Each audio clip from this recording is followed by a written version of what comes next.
ಪ್ರಿಯಾ, ತುಂಬಾ ಖುಷಿ ಆಯ್ತು. ಇದುವರೆಗೆ ನಾನು ಹುಟ್ಟಿದ ದಿನನ ಯಾರೂ ಈ ತರ ಆಚರಣೆ ಮಾಡಿರ್ಲಿಲ್ಲ. ನಿಜ ಹೇಳ, ನನಗೆ ನಾನು ಯಾವತ್ತು ಹುಟ್ಟಿದ್ದು ಅಂತಾನೆ ಗೊತ್ತಿಲ್ಲಮ್ಮ. ಆದ್ರೆ ಯಾವತ್ತು ಗಿರಿಜಾ ನನ್ನ ಮನ್ಸಾರೆ ಒಪ್ಕೊಂಡ್ಲೋ ಅವತ್ತು ನನ್ನ ಹುಟ್ಟಿದ ದಿನ ಆಯ್ತು. ಎಂತ ಒಂದು ಒಳ್ಳೆ ಕುಟುಂಬ ಕೊಟ್ಟಿದ್ದಾಳೆ. ನನ್ನ ಜೀವನಕ್ಕೆ ಒಂದು ಅರ್ಥ ಸಿಕ್ತು. ಇವತ್ತು ನೀನು ವಿಶೇಷವಾಗಿ ನನ್ನ ಹುಟ್ಟಿದ ದಿನ ಆಚರಣೆ ಮಾಡಿ ನನ್ನ ಜೀವನ ಸಾರ್ಥಕ ಮಾಡ್ಬಿಟ್ಟೆ. ಮಾವ, ನಾನ್ ಒಬ್ಳೇ ಇದನ್ನೆಲ್ಲ ಮಾಡಿಲ್ಲ. ಮೀನಾ, ಅಮೂಲ್ಯ, ಮನೆಯವರೆಲ್ಲ ನನಗ್ ಸಹಾಯ ಮಾಡಿದ್ರು. ಅಯ್ಯೋ ಪ್ರಿಯಾಕ್ಕ, ಇದ್ರಲ್ಲಿ ನಮ್ದೇನಿದೆ? ನಾವು ಬರೀ ಮಾವನ ಆಶ್ರಮದವರೆಗೂ ಕರ್ಕೊಂಡ್ ಬಂದ್ವಿ ಅಷ್ಟೇ. ಮಿಕ್ಕಿದ್ದೆಲ್ಲ ನಿಮ್ದೇ ಅಲ್ವಾ ಪ್ಲಾನು? ಅಪ್ಪಂಗೆ ಇಷ್ಟ ಆಗೋ ತರ ಪ್ಲಾನ್ ಮಾಡಿದ್ರಲ್ಲ ಅದ್ಗೆ, ನೀವು ಸೂಪರ್. ಪ್ರಿಯಾ, ಇವ್ರೆಲ್ಲ ನೀನ್ ಮನೇಲಿ ಕಾಣ್ತಾ ಇಲ್ಲ ಅಂದಾಗ ಇಲ್ಲಿ ನಮ್ ಮೇಲ್ ಕೋಪ ಮಾಡ್ಕೊಂಡು ತವ್ರ ಮನೆಗ್ ಹೊರಟೋದು ಅಂತ ಭಯ ಆಗ್ಬಿಟ್ಟಿತ್ತು ಕಣೆ. ಮಾವ ನನ್ನ ಕ್ಷಮಿಸ್ದೆ ಹೋಗಿದ್ರೆ ನಾನ್ ಅದನ್ನೇ ಮಾಡ್ತಾ ಇದ್ದು ಏನು. ಅಯ್ಯೋ ಬಿಡ್ತು ಅನು ಪ್ರಿಯಾ. ಇವಾಗೆಲ್ಲ ಮುಗೀತಲ್ಲ, ಎಲ್ರು ಚಿಲ್ ಮಾಡಿ. ಪ್ರಿಯಾ, ನಾನು ಇನ್ನೂ ಒಂದ್ಸಲ ಹೇಳ್ತಾ ಇದ್ದೀನಿ, ನನ್ನ ಹುಟ್ಟದಬ್ಬ ನೀನು ಈ ತರ ಆಚರಣೆ ಮಾಡ್ದೆ ಅನ್ನೋ ಕಾರಣಕ್ಕೆ ನಾನು ನಿನ್ನ ಕ್ಷಮಿಸ್ತಾ ಇಲ್ಲ. ಏನೋ ಗೊತ್ತಿಲ್ಲದೆ ತಪ್ಪು ಮಾಡಿದ್ಯಾ, ಅದರಿಂದ ಏನೇನೋ ಅನಾಹುತ ಆಯ್ತು ಅನ್ನೋದು ನಿನಗೆ ಅರ್ಥ ಆಗಿದೆ ಅನ್ನೋ ಕಾರಣಕ್ಕೆ ನಿನ್ನ ಕ್ಷಮಿಸ್ಬೇಕು ಅಂತಿದ್ದೆ ನಾನು. ಅದಕ್ಕೆ ಈ ಸಮಯ ಸೂಕ್ತ ಅನ್ನಿಸ್ತು, ಅದಕ್ಕೆ ಕ್ಷಮಿಸ್ದೆ. ಇನ್ನೂ ಒಂದ್ ಮಾತು ಹೇಳ್ತೀನಿ, ಕೇಳಿಸ್ಕೊಂಬ. ಒಂದು ಮನೇಲಿ ಇರ್ಬೇಕಾದ್ರೆ ಎಲ್ರೂ ಯೋಚನೆ ದಿಕ್ಕು ಒಂದೇ ಕಡೆ ಇರ್ಬೇಕು. ನಿನ್ನ ಯೋಚನೆ ದಿಕ್ಕು ಬೇರೆ ಕಡೆ ಆದ್ರೆ ಅಪಾರ್ಥಗಳಾಗುತ್ತೆ, ಸಂಬಂಧಗಳ ಹಾಳಾಗುತ್ತೆ. ಆತರ ಆಗ್ಬಾರ್ದಮ್ಮ. ಎಲ್ರೊಳಗೂ ನೀನು ಒಬ್ಳಾಗಿರ್ಬೇಕು, ಗೊತ್ತಾಯ್ತಾ? ಸರಿ ಮಾವ. ಬತ್ತಿ, ಎಣ್ಣೆ, ಹಚ್ಚೋಕೆ ಕಡ್ಡಿ, ಗಾಳಿ ಇವೆಲ್ಲ ಇದ್ರೇನೆ ದೀಪ ಉರಿಯೋದು. ಇದರಲ್ಲಿ ಯಾವುದೇ ಒಂದ್ ಇಲ್ದೇ ಇದ್ರೂ ಕೂಡ ದೀಪ ಹಚ್ಚೋಕ್ಕಾಗಲ್ಲಮ್ಮ. ಒಂದು ಮನೆ ಅಂದ್ಮೇಲೆ ಮನೇಲಿ ಇರೋರೆಲ್ಲರೂ ಸಮನಾಗಿ ಹದವಾಗಿ ಬೆರಿಬೇಕು. ಅವಾಗ್ಲೇ ಕುಟುಂಬ ಅಂತ ಅನ್ನಿಸ್ಕೊಳ್ಳೋದು. ನಮ್ದು ಯಾವಾಗ್ಲೂ ಪರಿಪೂರ್ಣ ಕುಟುಂಬ ಆಗಬೇಕು. ಅವಾಗ್ಲೇ ಈ ನಂದಗೋಕುಲ ಅನ್ನೋದಕ್ಕೆ ಒಂದು ಅರ್ಥ ಬರೋದು. ಭಾವ, ಈ ನಂದಗೋಕುಲ ಪರಿಪೂರ್ಣ ಆಗಬೇಕು ಅಂತಂದ್ರೆ ಈ ಮನೆಗೆ ಇನ್ನೊಂದು ಜೀವ ಬರ್ಬೇಕು ಬಾವ. ಅದ್ರ ಬಗ್ಗೆನೂ ಸ್ವಲ್ಪ ಗಮನ ಕೊಡಿ. ಆಹಾ, ಮುತ್ತಿನಂತ ಮಾತು ಮಾವ. ಅದಕ್ಕೆ ನೀವು ನಮ್ ಬಾಸು. ಮಾಧವಣ್ಣ, ಇನ್ ಬೇಗ ಮಗು ಮಾಡ್ಕೊ. ಕೇಶವ, ನಾನು ಅದೆಲ್ಲ ಹೇಳಿದ್ದು ಮಾವಂಗ್ ಅರ್ಥ ಆಗಿದೆ, ನೀನ್ ಸುಮ್ಮನೆ ಇರು. ಹೇಳ ಮಿಜಿ ಮಿಜಿ. ಅವ ಏನ್ ಗೊತ್ತಾ? ಅಯ್ಯೋ ಗೊತ್ತು ಬಿಡೆ. ನಿಮ್ ಮಾವ ನಿನ್ ಜೊತೆ ಮಾತಾಡ್ತಿಲ್ಲ, ಏನೋ ಬೈದ್ರು, ನೀವ್ ಮಾತಾದ್ರು ನಿನ್ಗೇನು ಅಂದ. ಮಿಜಿ ಮಿಜಿ, ಇದೆಲ್ಲ ಹೇಳೋದಕ್ ನಿನಗ್ ಮಧ್ಯರಾತ್ರಿನೇ ಬೇಕೇನೆ? ಅಯ್ಯೋ ಅಮ್ಮ, ಅದಲ್ಲ. ನಾನ್ ಹೇಳೋದನ್ನ ಸ್ವಲ್ಪ ಕೇಳಿಸ್ಕೊಂಬ. ಅತ್ತೆ ಮಾವ ನನ್ನ ಹತ್ರ ಮಾತಾಡಿದ್ರು ಗೊತ್ತಾ, ಅವ್ರು ನನ್ನ ಕ್ಷಮಿಸಿದಾರೆ. ಇವಾಗೆಲ್ಲ ಸರಿ ಹೋಯ್ತಮ್ಮ. ಏನೇ ಹೇಳ್ತಿದ್ಯಾ ಮಿಜಿ ಮಿಜಿ? ನಿಮ್ಮ ಅತ್ತೆ ಮಾವ ನಿನ್ನ ಕ್ಷಮಿಸ್ಬಿಟ್ರ? ಅಂತ ಏನೇ ಮಾಡಿದೆ ಮಿಜಿ ಮಿಜಿ? ಅಮ್ಮ, ಇವತ್ತು ಮಾವನ್ ಹುಟ್ಟಿದ್ದಿನ ಅಮ್ಮ.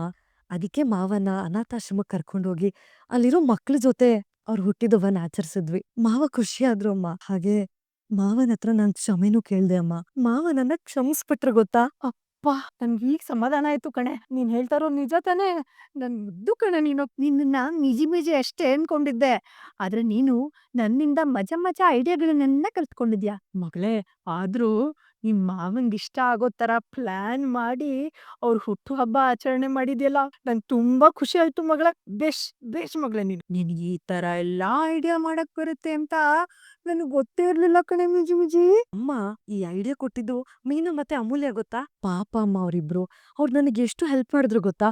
ಅವ್ರಿಬ್ರು ಒಳ್ಳೆಯವ್ರಮ್ಮ. ನಾವೇ ಅವ್ರ ಬಗ್ಗೆ ಏನೇನೋ ಅನ್ಕೊಂಡಿದ್ವಿ. ನಾವ್ ಅನ್ಕೊಂಡಿರೋ ತರ ಅಲ್ಲ ಅಮ್ಮ ಅವ್ರಿಬ್ರು. ಮಗಳೇ ನೋಡು, ನೀನ್ ಇಲ್ಲೇ ಎಡವಟ್ ಮಾಡ್ಕೊಳ್ಳೋದು. ನಿನ್ಗೆ ಯಾಕೆ ಬೇಕು ಅವ್ರಿಬ್ರು ಸವಾಸ? ಸುಮ್ನೆ ಅವ್ರಿಬ್ರು ಸವಾಸ ಬಿಟ್ಟು ನಿನ್ ಪಾಡಗ್ ನೀನು ಆರಾಮಕ್ಕಿರು. ಅಯ್ಯೋ ಅಮ್ಮ, ಅವರಿಂದನೇ ಇವತ್ತು ಅತ್ತೆ ಮಾವ ನನ್ನ ಕ್ಷಮಿಸಿದ್ದು. ಮಿಜಿ ಮಿಜಿ, ಅವತ್ತು ನಿಮ್ ಅತ್ತೆ ಮಾವ ಅವ್ರಿಬ್ರ ಮೇಲೆ ಕೋಪಿಸ್ಕೊಂಡಾಗ ನೀನು ಅವ್ರ ಪರವಾಗಿ ವಹಿಸ್ಕೊಂಡು ಅವ್ರಿಗೆ ಹೆಲ್ಪ್ ಮಾಡ್ಲಿಲ್ವಾ? ಅದಕ್ಕೆ ಅವ್ರು ಇವಾಗ ನಿನಗೆ ಸಹಾಯ ಮಾಡಿದ್ದಾರೆ ಅಷ್ಟ್. ನೋಡು, ಅಲ್ಲಿಗಲ್ಲಿಗ್ ಸರಿ ಹೋಯ್ತು, ಬಿಟ್ಬಿಡು. ಆ ಇನ್ನು ಅವ್ರ ಸವಾಸಕ್ಕೆಲ್ಲ ಹೋಗ್ಬೇಡ ನೀನು. ನೀನ್ ಸ್ವಲ್ಪ ಹುಷಾರಾಗಿರ ಮಿಜಿ ಮಿಜಿ. ನೋಡು ಮಗಳೇ, ಕೇಸರಿ ಬಾತ್ಗೆ ಮೆಣಸಿನ್ಕಾಯಿಗಳ ಅಗತ್ಯ ಇಲ್ಲ. ನೀನ್ ಆ ಮೆಣಸಿನ್ಕಾಯಿನ ಎಷ್ಟು ದೂರ ಇಡ್ತೀಯೋ ನಿನಗಷ್ಟೇ ಒಳ್ಳೇದು ಮಗಳೇ. ನಾನ್ ಹೇಳ್ತಾ ಇರೋದು ಅರ್ಥ ಆಗ್ತಿದ್ಯಾ ನಿನ್ಗೆ? ಅಯ್ಯೋ ಅಮ್ಮ, ನಾನೇನೋ ಒಳ್ಳೇದ್ ಹೇಳಕ್ ಬಂದ್ರೆ ನೀನ್ ಇನ್ನೇನೋ ಹೇಳಿ ನನ್ ಖುಷಿನೆಲ್ಲ ಹಾಳ್ ಮಾಡಕ್ ಬರ್ತಿದ್ಯಾ. ನಾನ್ ಫೋನ್ ಇಡ್ತೀನಿ ಇವಾಗ. ಹಲೋ ಮಗಳೇ.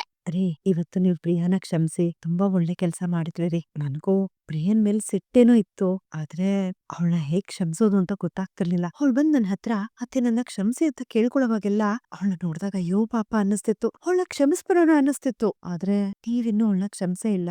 ನೀವ್ ಕ್ಷಮಿಸ್ದೆ, ನಾನ್ ಹೇಗ್ ಅವಳನ್ನ ಕ್ಷಮಿಸೋದು? ಆಮೇಲೆ ಆ ವಿಚಾರಕ್ಕೆ ಮತ್ತೆ ಮನೇಲಿ ಜಗಳ ಆದ್ರೆ ಆದ್ರೆ ಇವತ್ ನಿಜವಾಗ್ಲೂ ಮನ್ಸಿಗೆ ಸಂತೋಷ ಆಯ್ತು ರೀ. ಎಲ್ಲ ಸರಿ ಹೋಯ್ತಲ್ಲ ಅದೇ ಖುಷಿ. ಆದ್ರೂ ನಮ್ ಪ್ರಿಯಾ ನಿಮ್ ಹುಟ್ಟದಬ್ಬನ ಆಶ್ರಮದಲ್ಲಿ ಎಷ್ಟ್ ಚೆನ್ನಾಗಿ ಯೋಚನೆ ಮಾಡಿದಾಳಲ್ಲ. ಹಬ್ಬಬ್ಬಾ ಅವಳು ಎಷ್ಟು ಚೂಟಿ ಇದ್ದಾಳೆ ರೀ. ರೀ ಯಾಕ್ರಿ ನಗ್ತಾ ಇದೀರಾ? ಗಿರ್ಜಾ, ಇದನ್ನ ಪ್ರಿಯ ಮಾಡಿದ್ದು ಅಂತ ನೀನ್ ಅನಿಸ್ತಾ ಇದೆಯಾ? ಯಾಕೆ ಕೇಳ್ತಿದ್ದೀರಾ? ಈ ಹುಟ್ಟು ಹಬ್ಬದ ಯೋಜನೆ ಹಿಂದೆ ಪ್ರಿಯನ ಯೋಚನೆ ಇದೆ ಅಂತ ನೀನ್ ಅನ್ಸುತ್ತಾ?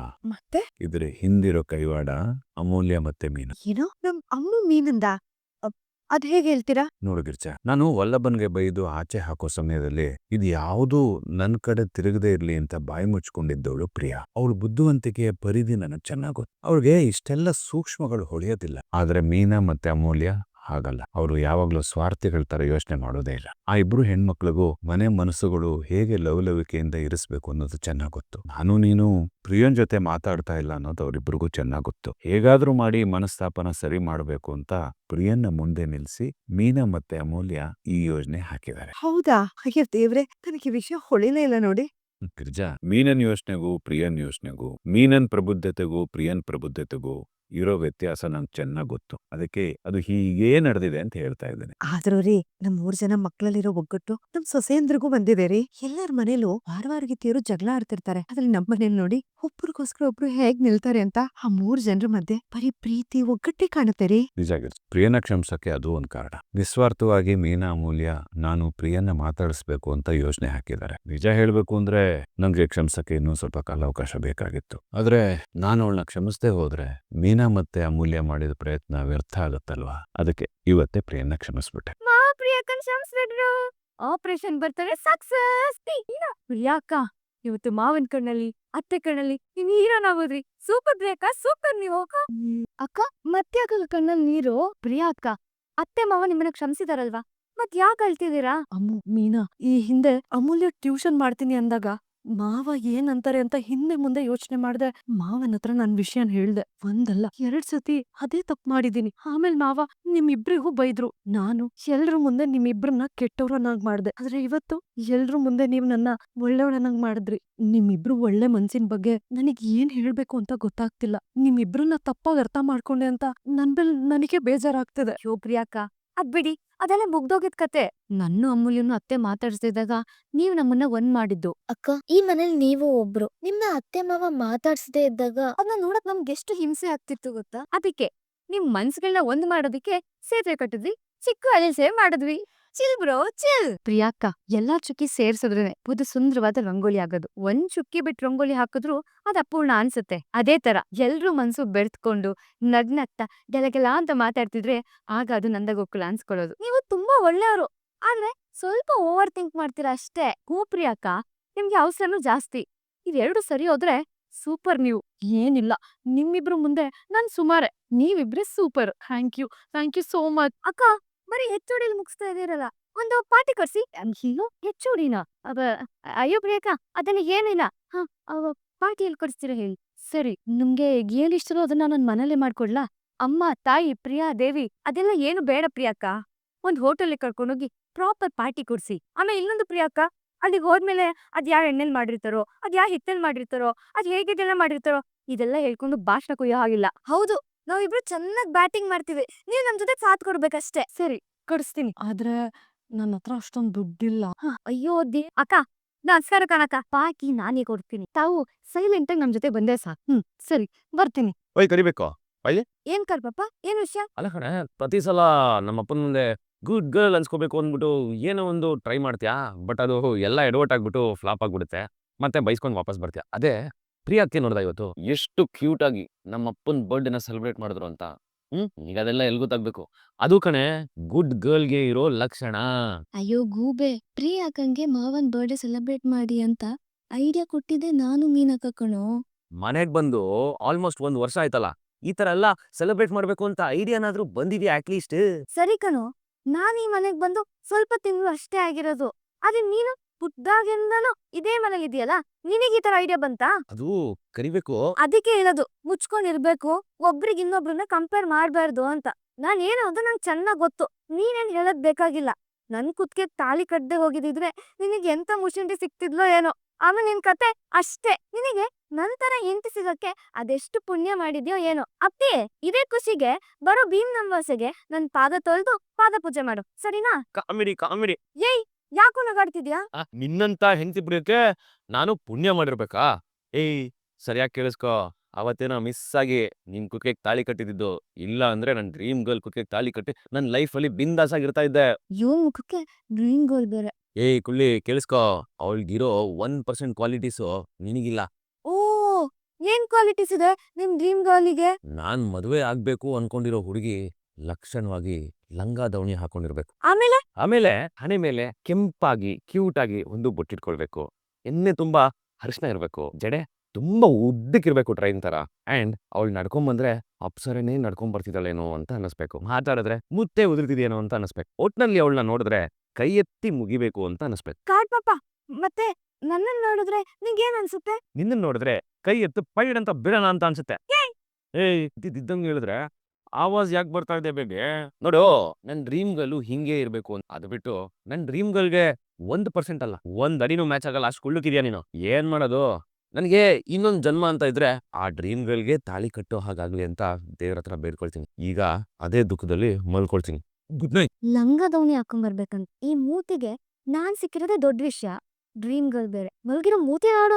ಸಿಹಿ ಸುದ್ದಿ ಚಾನಲ್ ಅನ್ನು ಸಬ್ಸ್ಕ್ರೈಬ್ ಮಾಡಿಕೊಳ್ಳಿ. ಪ್ರಿಯಾ ದೇವಸ್ಥಾನಕ್ಕೆ ಹೋಗಕ್ ರೆಡಿ ಆಗ್ತಿದ್ಯಾ? ಅದಕ್ಕೆ ಹೊಸ ಸೀರೆನೂ ಉಟ್ಕೊಂಡಿದ್ಯಾ? ಏನ್ ಪ್ರಿಯಾ ನಿನ್ನೆ ರಾತ್ರಿಯಿಂದ ನಾನು ನಿನ್ ಜೊತೆ ಮಾತಾಡೋದಕ್ಕೆ ಟ್ರೈ ಮಾಡ್ತಾ ಇದ್ದೀನಿ. ನೀನೇನು ರೆಸ್ಪಾಂಡೇ ಮಾಡ್ತಾ ಇಲ್ಲ. ಏನಾಗಿದೆ ನಿನ್ಗೆ? ಹಾಗೇನಿಲ್ಲ ರೀ. ಸುಳ್ಳು ಹೇಳ್ಬೇಡ ನೀನ್. ಕುತ್ಕೋ. ಪ್ರಿಯಾ ಒಂದ್ ಬರ್ಡೇನ ಎಷ್ಟ್ ಚೆನ್ನಾಗಿ ಸೆಲೆಬ್ರೇಟ್ ಮಾಡ್ತಿಲ್ಲ ನೀವು. ನಿಜವಾಗ್ಲೂ ಒಬ್ರು ಬರ್ಡೇನ ಇಷ್ಟು ಚೆನ್ನಾಗಿ ಮಾಡ್ಬೋದು ಅಂತ ನಾನು ಇಮ್ಯಾಜಿನೂ ಮಾಡಿರ್ಲಿಲ್ಲ. ಅಮ್ಮಂಗೆಲ್ಲ ಖುಷಿ ಆಯ್ತು. ಆದ್ರೆ ಎಲ್ಲಾರ್ಗಿಂತ ಹೆಚ್ಚು ನನಗ್ ಖುಷಿ ಆಯ್ತು. ನನ್ ಹೆಂಡತಿ ಇಷ್ಟೆಲ್ಲ ಮಾಡಿದ್ಲಲ್ಲ ನಮ್ಮ ಅಪ್ಪಂಗೋಸ್ಕರ ಅಂತ. ಪ್ರಿಯಾ ಈ ಸೀರೆಯಲ್ಲಿ ನೀನ್ ತುಂಬಾ ಚೆನ್ನಾಗಿ ಕಾಣಿಸ್ತಾ ಇದೀಯಾ. ಈ ಕಲರು ನಿನಗ್ ಚೆನ್ನಾಗಿ ಒಪ್ಪುತ್ತೆ.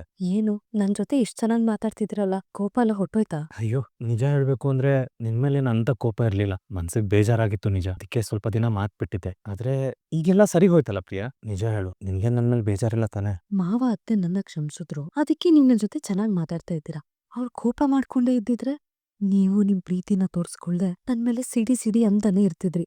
ಇದ್ ಯಾವ ತರ ಪ್ರೀತಿ ನಿಮ್ದು? ನನ್ಗೆ ಯಾವಾಗ ನಿಮ್ ಸಪೋರ್ಟ್ ಬೇಕಿತ್ತೋ ನೀವಾಗ್ಲೇ ನನ್ ಕೈ ಬಿಟ್ಬಿಟ್ರಿ. ಪ್ರಿಯಾ ನಾನಿವತ್ತು ಆಫೀಸ್ ರಜಾ ಹಾಕಿದ್ದೀನಿ. ಯಾಕೆ? ಈಗ ಅಪ್ಪನ್ ಬರ್ಡೇ ಅಂತ ನಾವೆಲ್ಲ ದೇವಸ್ಥಾನಕ್ಕೆ ಹೋಗಿ ಬರ್ತೀವಲ್ಲ, ಅದಾದ್ಮೇಲೆ ಭೀಮ್ನ ಅಮಾವಾಸ್ಯೆ ಪೂಜೆ ಇರುತ್ತೆ. ಅದಾದ್ಮೇಲೆ ನಾನು ನೀವು ಎಲ್ಲಾದ್ರೂ ಆಚೆ ಹೋಗೋಣವಾ? ಆ ರೀತಿ ಆಚೆ ಹೋಗಿ ತುಂಬಾ ದಿನ ಆಯ್ತು ಪ್ರಿಯಾ. ಬೇಡ, ನಂಗ್ ಆಚೆ ಬರಕ್ ಆಗಲ್ಲ. ಮನೇಲಿ ತುಂಬಾ ಕೆಲ್ಸ ಇದೆ. ಅಲ್ಲ ಪ್ರಿಯಾ, ಅಲ್ಲ ಈ ಪ್ರಿಯಾ ಯಾಕೆ ಈ ತರ ಆಡ್ತಾ ಇದ್ದಾಳೆ? ಎಲ್ಲ ಸರಿ ಹೋದ್ಮೇಲೂ ಯಾಕಿನ್ನೂ ನನ್ ಜೊತೆ ಮಾತಾಡ್ತಾ ಇಲ್ಲ? ಗಿರ್ಜಾ ಬಂದಿರಿ. ಗಿರ್ಜಾ ದೇವಸ್ಥಾನಕ್ಕೆ ಹೂವು ಹಣ್ಣು ಕಾಯಿ ಎಲ್ಲ ಸಿದ್ಧವಾಗಿದ್ಯಾ? ಎಲ್ಲ ಸರಿ ಸರಿ ಬೇಗ ಎಲ್ಲ ಹತ್ಕೊಳ್ಳಿ.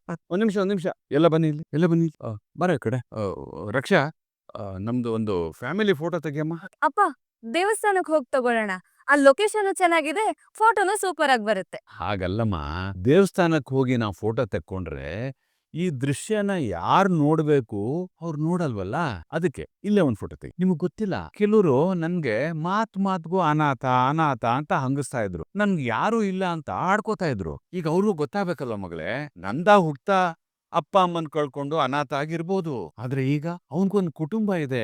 ಅವನ್ ಹುಡ್ದಬ್ಬನ ಸಂಭ್ರಮ ಸಡಗರದಿಂದ ಆಚರಿಸ್ತಾ ಇದ್ದಾರೆ ಅಂತ ಗೊತ್ತಾಗ್ಬೇಕಲ್ವಾ. ಅದೆಲ್ಲ ಬಿಡಿ, ಕೆಲವರು ಮಾತ್ಗೂ ನನಗೆ ಶುಭ ಕಾರ್ಯ ಮಾಡೋ ಯೋಗ್ಯತೆ ಇಲ್ಲ ಅಂತ ಹಂಗಸ್ತಾನೆ ಇರ್ತಾರೆ. ನಾನು ಅದ್ರಲ್ಲಿ ಯಾವ್ದ್ರಲ್ಲೂ ಕಮ್ಮಿ ಇಲ್ಲ. ಧನ್ಯನ್ ಮದ್ವೆ ಮಾಡಿ, ಮಾಧವನ್ ಮದ್ವೆ ಮಾಡಿದ್ದೀನಿ, ಕೇಶವ್ ಮದ್ವೆ ಆಗಿದ್ದಾನೆ, ವಲ್ಲಭ ಮದ್ವೆ ಆಗಿದ್ದಾನೆ. ಎಲ್ಲ ಕೂಡ್ ಬಂದ್ರೆ ಸುಂದರನ್ ಮದ್ವೆನೂ ಮಾಡ್ತೀನಿ. ಇನ್ನು ರಕ್ಷಾ ಅವಳು ಓದ್ ಮುಗಿದ್ಮೇಲೆ ಒಳ್ಳೆ ಹುಡುಗನ್ ನೋಡಿ ಮದ್ವೆ ಮಾಡ್ತೀನಿ. ಯಾರು ತಡೆಯಕ್ಕಾಗಲ್ಲ ನನ್ನ. ರೀ ಈಗ ಯಾಕ ಆ ಮಾತೆಲ್ಲ? ಗೊತ್ತಾಗ್ತಿದೆ. ದೇವಸ್ಥಾನಕ್ಕೆ ಹೋಗ್ಬರೋಣ ಬನ್ನಿ. ಇರು ಗಿರ್ಜಾ, ಈ ನಂದ ಅನ್ಕೊಂಡಿದ್ದನ್ ಮಾಡೇ ಮಾಡ್ತಾನೆ. ಆದ್ರೆ ಕೆಲವ್ರಿಗೆ ಆ ಯೋಗನೂ ಇಲ್ಲ, ಅಲ್ಲ ಯೋಗ್ಯತೆಯೂ ಇಲ್ಲ. ಪೂಜೆಗೆ ಹೊತ್ತಾಗ್ತದೆ, ಪೂಜೆ ಮಾಡೋಣ ಬಾ. ಈ ವರ್ಷ ಕಿರಿಯ ದಂಪತಿಗಳಿಂದ ಪೂಜೆ ಶುರು ಆಗ್ಬೇಕು. ಅಮ್ಮು ಪೂಜೆ ಮಾಡಕ್ ಬರಲ್ವಾ? ನೀವ್ ಯಾರಾದ್ರೂ ಪ್ರಾಂಪ್ಟ್ ಕೊಟ್ರೆ ಮಾಡ್ತೀನಿ. ಈಗ ಮೊದ್ಲಿಗೆ ನೀರ್ ಹಾಕ್. ಏನೇ ಮಾಡ್ತಿದ್ಯಾ? ಇವತ್ ಮಾಡ್ತಿರೋದು ಪಾದ ಪೂಜೆ ಕಣೆ. ಪಾದ ತೊಳಿಯಮ್ಮ. ಇವಾಗ ಹೂ ಇಡು. ಕಿವಿಗಲ್ಲ ಕಣೆ, ಪಾದಕ್ ಹೂವ ಇಡು. ಈಗ ಆ ನೀರ್ನ ಪ್ರೋಕ್ಷಣೆ ಮಾಡು. ಏಯ್